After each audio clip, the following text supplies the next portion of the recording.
Hi everyone. Today I will be using 345 Soap Co.'s Maduro Barberia, and I will be talking about the Bath School Massacre, the worst school disaster in American history. Stay tuned.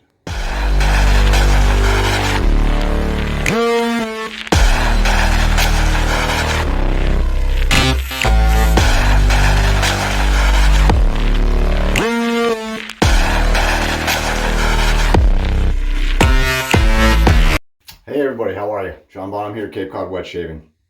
Good to be back. Another couple weeks since my last history shave. Unintentional, just again, a lot of stuff going on. I got a good one. I got to get this stuff out of the way. I have 3.5 pages for this topic today, and I'm going to try like hell to keep it at my usual half hour. So I'm going to run through this stuff real quick. All right, coffee of the day. Where did I put it? There we go. Sterling, Tanzania. Good stuff. Very dark. One of the darkest I think they have. Today I will be using, I wanted to say the shirt. Give a shout out to Caleb Aylesworth. How you doing, buddy? Good to see you. Love this shirt. That on the back is the Capricant. Very cool shirt. Go get yours. Very comfortable. Came quick too. From the Carolinas, so it gets shipped out of the U.S. if you order from the U.S. Even though it's a Canadian company. Awesome. And I want to give a shout out to Mr. Peter Hendricks of Hendricks Classics for the towel. Thank you so much, Mr. Hendricks. That was very cool of you.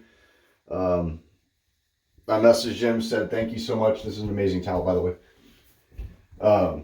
I messaged him and I said, thank you so much for the towel. You didn't have to do that. And he said, my uncle's name was Jimi Hendrix. Gotta love a guy with a rock star name. I was like, all right, fair enough. So thank you. Really appreciate it. All right, let me run through what I'm going to be using. Hare pre-shave oil.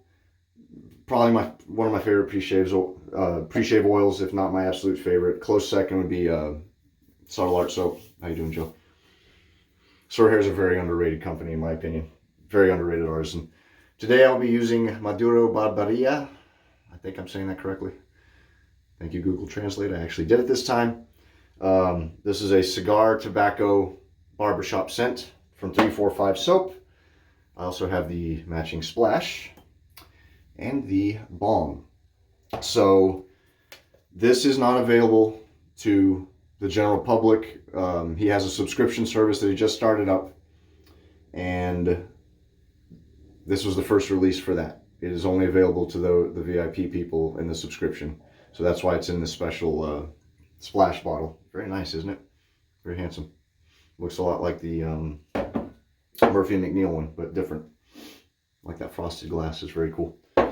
And my hardware, I will be using the Omega Barber pole razor that I got from Gareth at the Shave Supply. Hello, Gareth. And thank you for giving me the heads up before you posted these for sale. He was like, hey, FYI, coming out with these. I'm about to post them later today. Do you want one? I'm like, yep. Thank you. I'll be using Wilkinson sword because the colors match. And I like them. And my brush will be the Omega Barber Pole. I wanted to say S-type, but it's not. Black high brush synthetic. I thought all their synthetics were called S-type, but they're not. But good deal. So that is my stuff, hardware, software for the day. All right.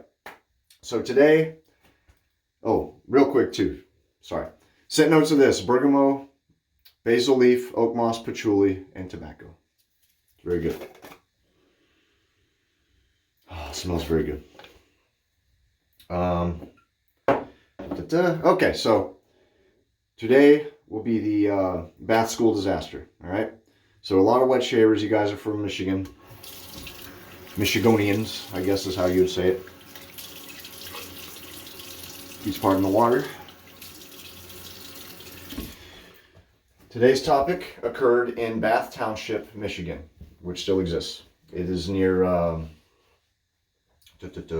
is it? Bath Township, north, I'll get to that in a second. 10 miles northeast of Lansing, Michigan. So, Bath School Disaster was a series of violent attacks perpetrated on May 18th, 1927 in Bath Township, Michigan. All right, let me get to Latin, guys. gals, whoever is watching.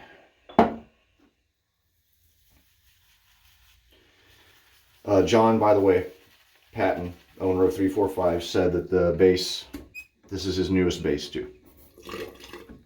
So the subscribers get to try a new soap with a newer base for being members. So, very cool.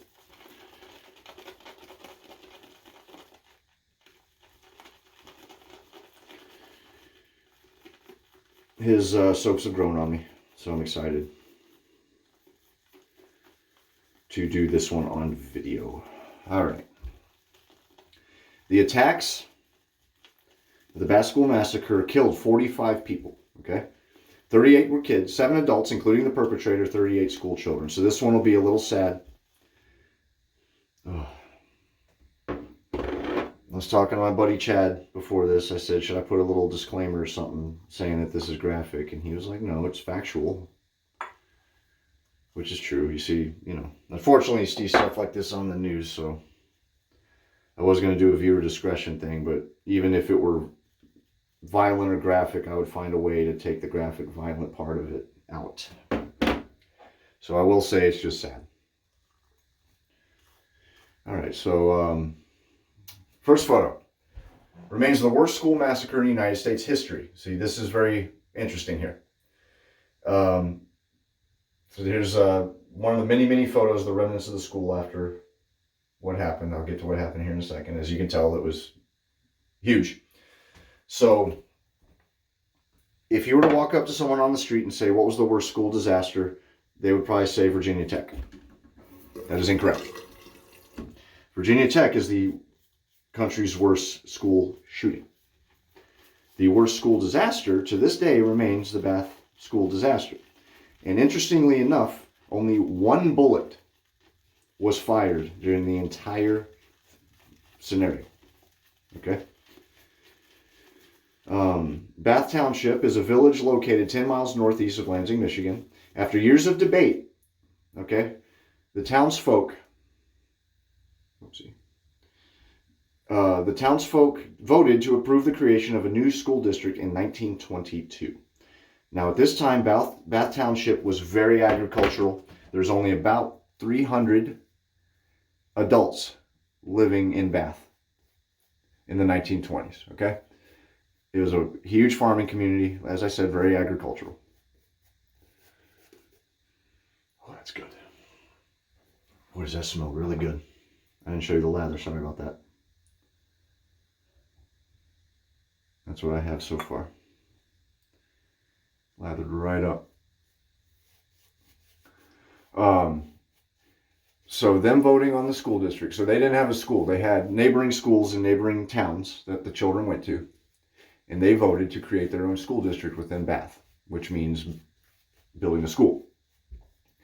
Now, a direct result of this vote for the school district to be created was an increase in property taxes, obviously, because you got to pay to build the school. Again, 1920s. These towns, you know, is very libertarian back then. To each their own. You really only went to the government for something major, but for the most part, these towns were very good about holding their own. And why not? It's very easy. Do you want a school? Cool. We'll vote on it. You said yes. Now we need money. So one of the results of that vote was an increase in property taxes. Now there's a man named Andrew Philip Cahoe. It's Kehoe. I'm pretty sure it's pronounced Cahoe. I used to say Kehoe, but that doesn't make sense. I think it's Cahoe. Andrew Philip Cahoe. He is the villain in this. He is the perpetrator. He was the school board treasurer and was angered by the tax increase and by his ultimate defeat on April 5th, 1926 for the town clerk election. Okay, so he was publicly humiliated in his eyes because he was not elected for town clerk. Here's a photo. It's the only surviving photo I could find of him. It's a famous one if you know this story. This is a photo of Andrew Cahoe sitting inside his home, smoking a cigar, obviously. This is a zoomed in picture, half of another photo that I'll show here in a moment. But that's Mr. Cahill. He was born February 1st in 1872. He was known to have a bad temper and he had a sordid past. In 1911, his stepmother, okay, so his father divorced and got remarried to a much younger woman. I did find her name. I don't remember what it was. I found it. I dubbed it inconsequential to the story. But in 1911, his stepmother attempted to light a stove in their home. The stove exploded, set her on fire. Andrew Cahill was there, threw a bucket of water on her. Now, this is an oil-based fire, and for those who are not aware, hopefully you are, an oil-based fire, if you throw water on it, it's going to explode. It will ignite. It makes it worse every time. So, of course, he threw on this bucket of water on her, and she became immolated immediately. And she would end up dying of her injuries the next day. So, oh yeah, I told you the blade I'm using. First pass, by the way, with that blade.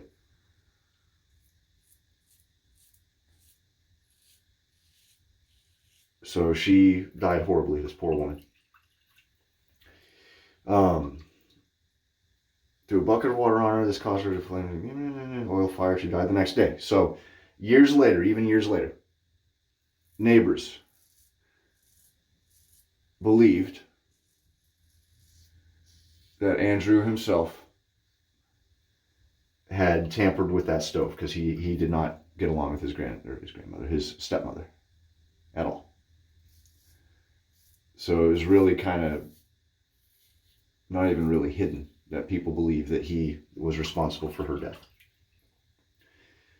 And he may very well have been, once you kind of get a view into his character and who he was. That's why I'm mentioning this stuff, all right?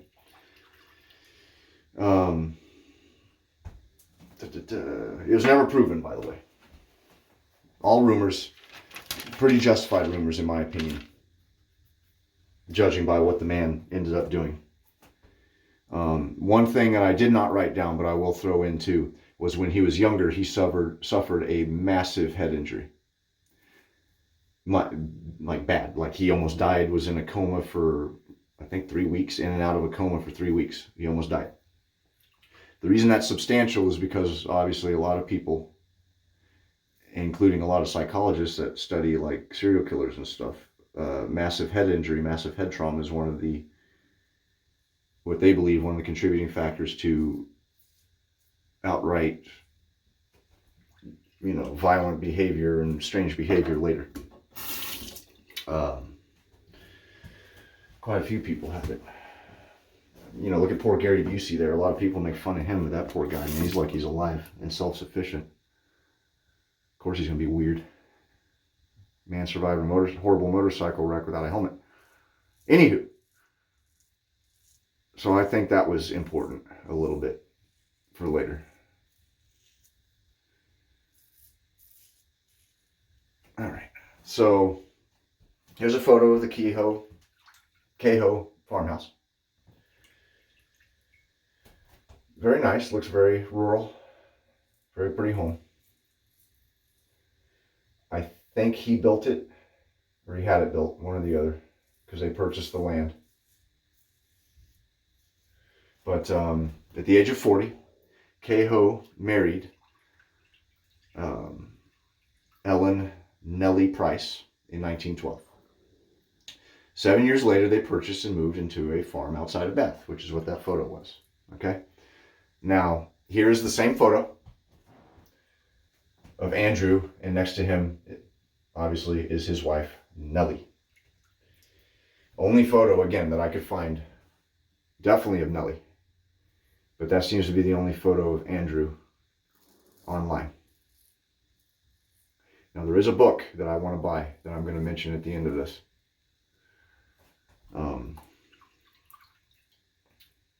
That might have more to it, but we'll see. So Cahill was said to be dependable but extremely unpredictable. He had once shot a neighbor's dog that had wandered onto his property and kept barking. Nice. And also beat one of his horses to death when it would not comply with his commands. Now, this is what neighbors had said, but I have absolutely no reason to, disbelieve that, because why would you make something like that up?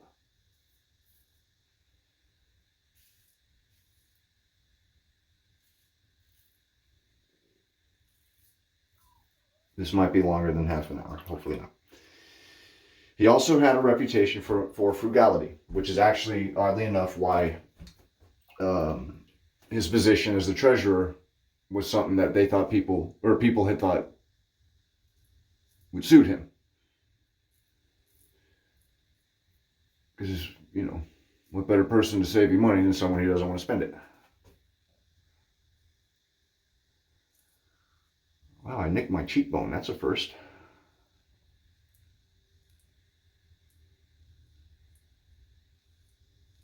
Oh well. By the way, this razor, very mild. Very, very, very. If you're thinking about getting an Omega, this is my first and only Omega razor. If you're thinking of getting one, it's very mild. If you don't like mild, I do. It's very nice. I like it a lot. All right. And this new base, by the way, I'll pause real quick. I got a lot more to get through. This soap is wonderful. His new base is killer. I like it a lot. It lathers very easily. I was afraid that these bristles would be too soft. This is a softer soap. It's not a crope, but it is softer, in my opinion, than his normal base, normal soaps. This new base is very creamy. And right when I finished, it had just started drying out from me talking. So it wouldn't have dried out if I was just shaving normally. The scent is freaking awesome.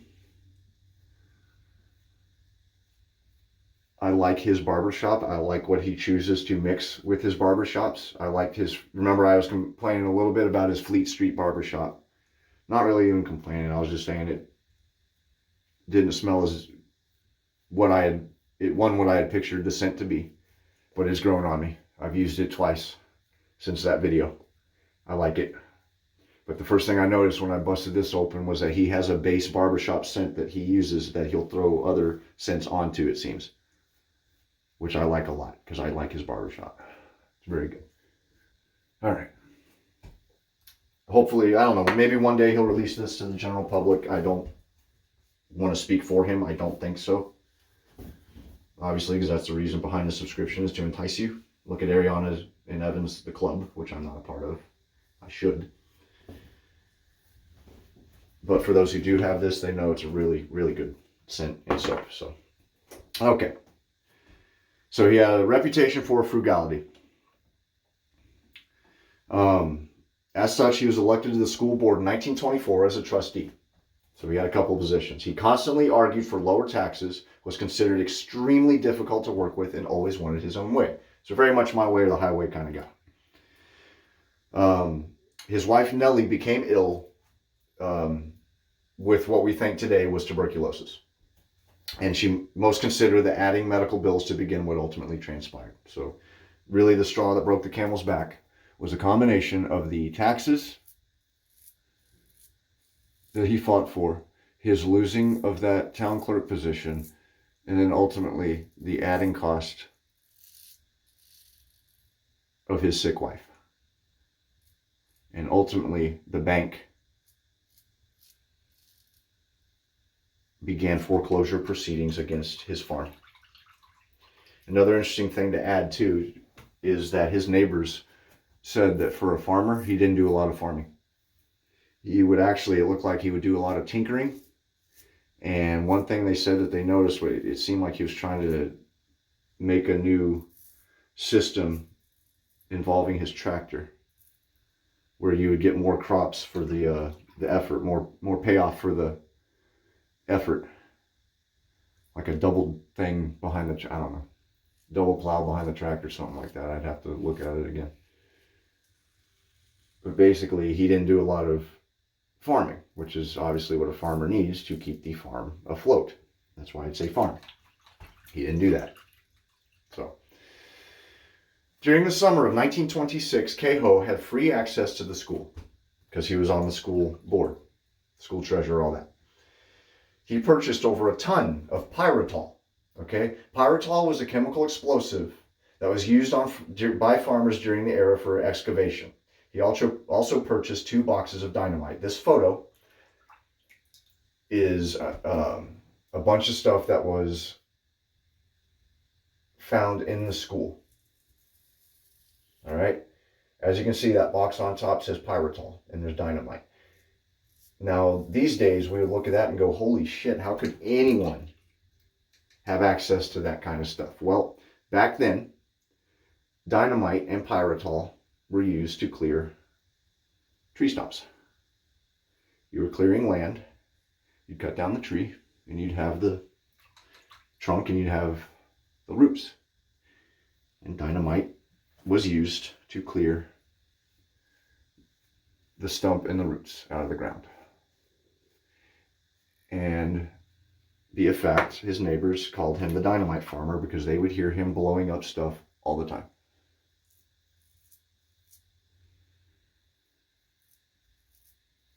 Nowadays, they think it was him testing the explosives. All right. A large amount of dynamite was also stolen from a bridge construction site.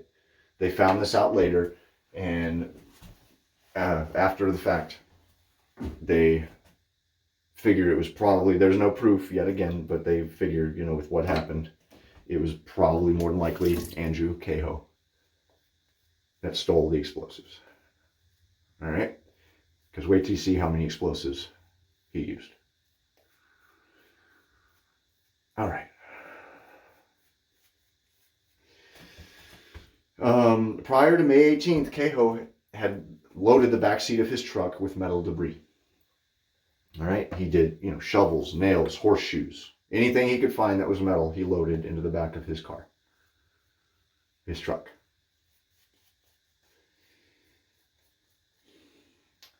At approximately 8:45 a.m. on Wednesday, May 18th, Kehoe detonated fire bombs in his house and farm buildings on his own farm.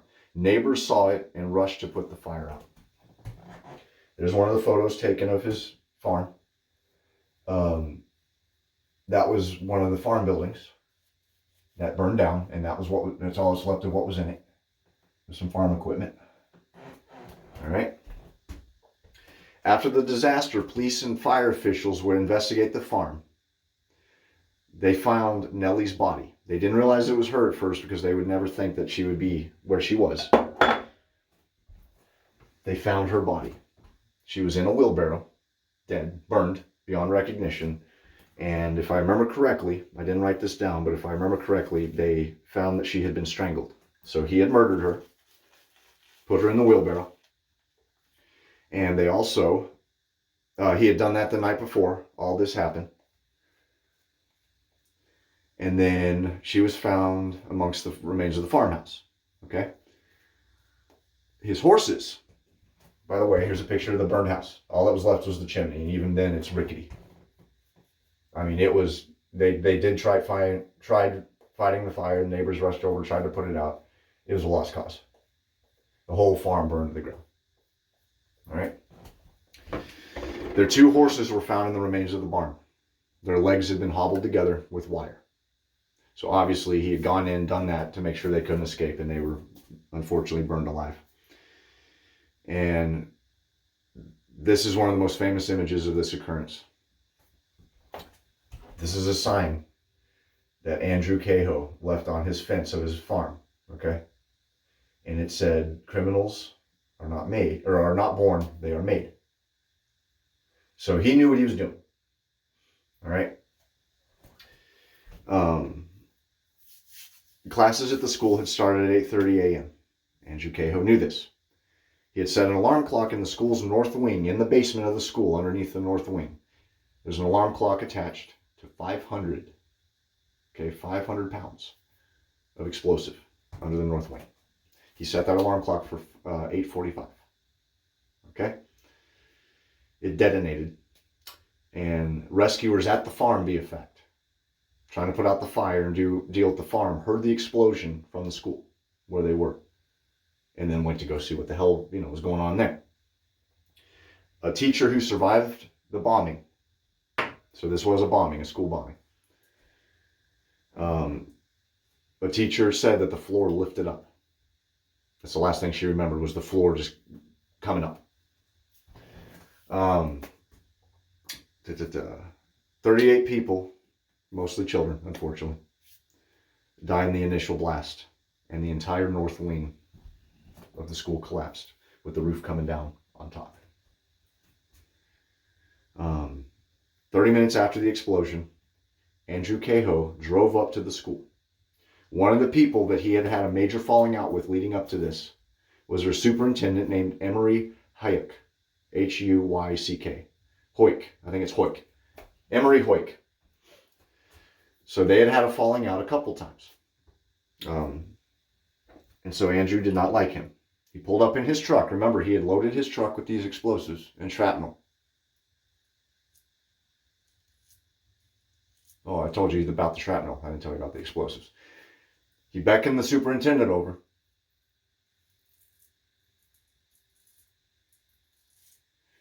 And when the superintendent walked over, Andrew Cahoe pulled out a rifle.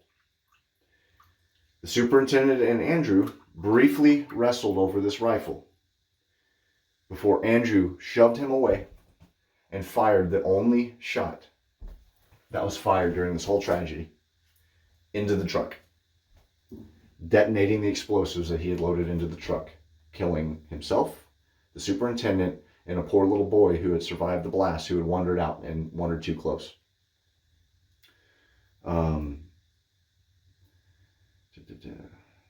Oh, here's a photo.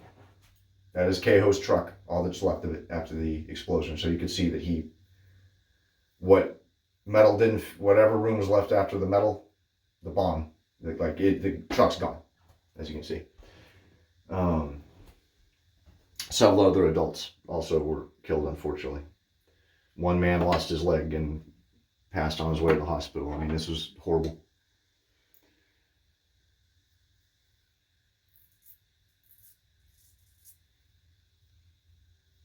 All right.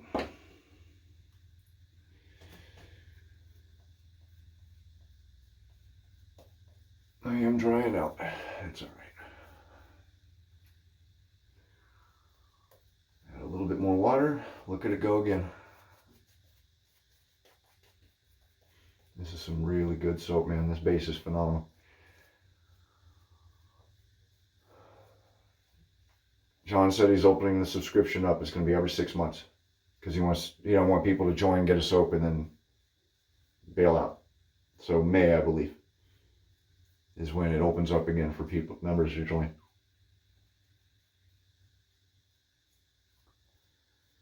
And as of right now, this is sold out. So what the membership entails is you get soaps that you wouldn't be able to get otherwise, and you also get a week early access, at least a week early access to releases that will go to the general public. All right. So here's another crazy part. During cleanup operations, an additional 500 pounds of dynamite and explosives was discovered in the south wing. Okay, it did not detonate. The alarm clock on that one was also for 8:45. So what they think happened was the north wing explosion went off, and what was supposed to happen was they were going to go off simultaneously. But the north wing went off first, and the vibrations and concussion of the first explosion disrupted the second one. So split second before the south wing bomb was going to go off, it did not. Thankfully, because the whole school was his plan was for the school to be razed to the ground.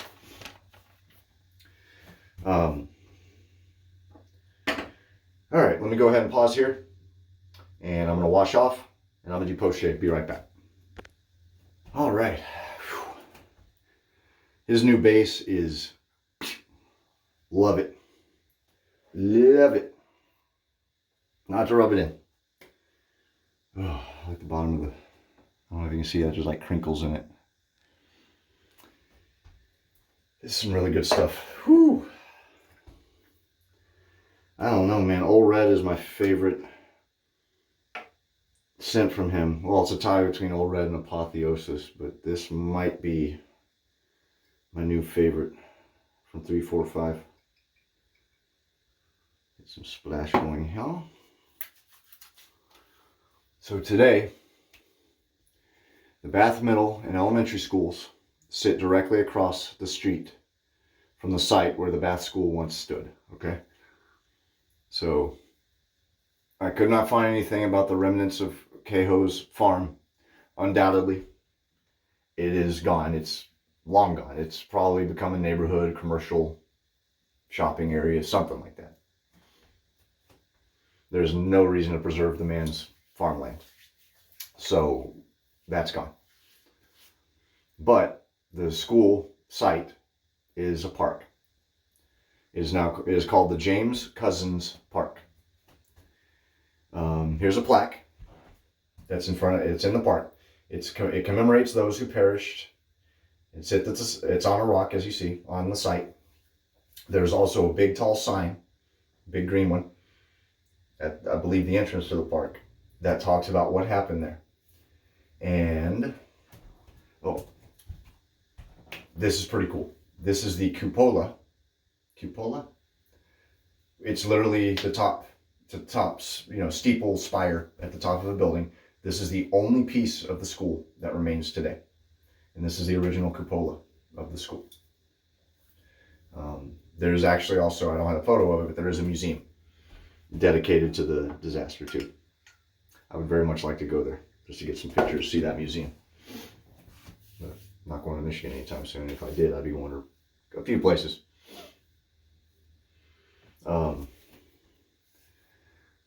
So yeah, the book I was talking about is by a guy named Harold Schechter, one of my favorite true crime authors. He puts out some really good stuff. It's called Maniac, the Bath School Disaster, and the Birth of the Modern Mass Killer. It's on Amazon. It's like $11 for the hardcover. I'm buying that thing. Looks really good. Yeah, that is the worst school disaster in American history right there. To this day, hasn't been topped. Knock on wood. Thank you, God. 32 minutes. All right. I knew it'd go long. This one, I hit 2 pages, and I wasn't anywhere close to satisfied with what I had written down, so I just was like, all right. This one I've been fascinated with for a while. And it sounds, they say morbid fascination. I don't mean for it to be that. I think I'm more fascinated with things that are outside of the realm of normality and possibility for me.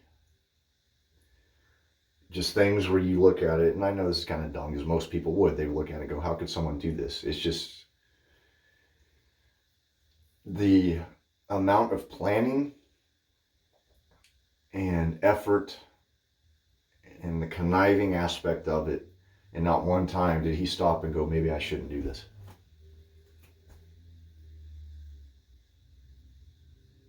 Just that, what puts someone in a mindset where for that long they can carry on with this plan to enact something as atrocious as this, So I guess I'm more fascinated as well with the facets of human nature.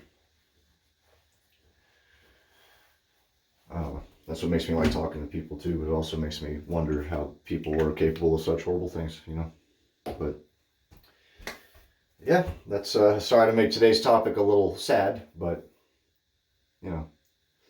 I thought I'd pick an interesting one. I got another good one that has to do with Boston that I wanted to do that I was this close to doing. I decided to hold off, but oh well. All right, thank you very much, especially if you made it to the end. I know 30 minutes is a long time for you to sit and listen to this guy shave and drone on. God, this coffee's good. That scent's really good. But usually I say if you haven't tried this artisan, give them a shot. I mean, try the artisan definitely if you haven't tried 345. John puts out some interesting scents. Excuse me. My nose just squeaked. Again, Apotheosis and Old Red, they're both very sweet, very, very unique scents. I like them both. They smell very good. But thank you again. Really appreciate you coming. If you're new, thank you for subscribing. If you've come back and you watch me for now almost 35 minutes, definitely thank you. You guys are awesome.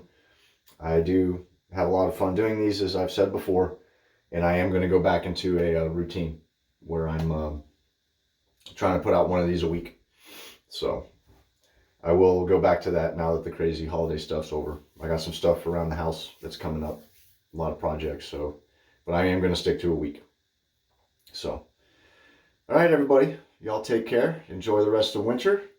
Have fun. If you got snow, lucky you. I'm envious. Have fun. Be safe. Take care of one another. And as always, happy shaving. Till next time, see you later.